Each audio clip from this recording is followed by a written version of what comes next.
ଚାଲନ୍ତୁ ଜାଣିବା ଆଜିର ପାଣିପାଗ ଖବର। ସୃଷ୍ଟି ହେଲା ଲଘୁଚାପ କ୍ଷେତ୍ର। କାଲିଠୁ ଘଡ଼ଘଡ଼ି ସହ ପ୍ରବଳ ବର୍ଷା।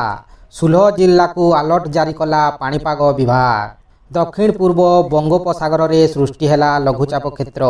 ସୃଷ୍ଟି ଲଘୁଚାପ ପ୍ରଭାବରେ କାଲିଠୁ ରାଜ୍ୟରେ ବିଭିନ୍ନ ସ୍ଥାନରେ ବର୍ଷା ସମ୍ଭାବନା। କାଲିଠୁ ଉତ୍ତର ଓ ଦକ୍ଷିଣ ଓଡ଼ିଶାର କିଛି ସ୍ଥାନରେ ଆକାଶ ମେଘୁଆ ରହିବ।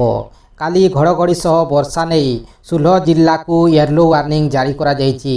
ଏହା ସହ ବଜ୍ରପାତ ସହ 30ରୁ 40 କିଲୋମିଟର ବେଗରେ ବହିବ ପବନ। ଏନେଇ କିଛି ଜିଲ୍ଲାକୁ ୟେଲୋ ୱାର୍ଣ୍ଣିଂ ଜାରି କରିଛି ଭାରତୀୟ ପାଣିପାଗ ବିଭାଗ।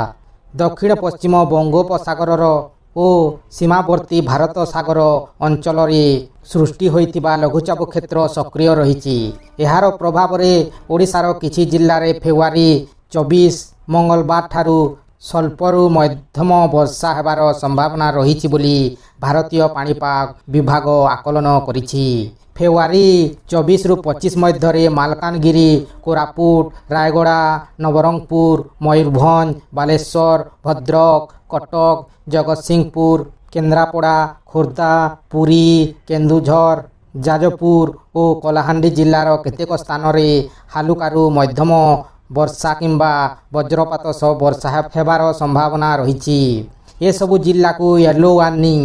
ଏହା ସହିତ ମାଲକାନଗିରି, କୋରାପୁଟ, ନବରଙ୍ଗପୁର, କଳାହାଣ୍ଡି, ମୟୂରଭଞ୍ଜ, କେନ୍ଦୁଝର, ବାଲେଶ୍ୱର ଓ ଭଦ୍ରକ ଜିଲ୍ଲାରେ ବଜ୍ରପାତ ସହ 30ରୁ 40 କିଲୋମିଟର ବେଗର ଝଟକା ପବନ ବହିବା ସମ୍ଭାବନା ରହିଛି। ଏହି ସବୁ ଜିଲ୍ଲାକୁ ୟେଲୋ ୱାର୍ଣ୍ଣିଂ ଜାରି କରିଛି ପାଣିପାଗ ବିଭାଗ।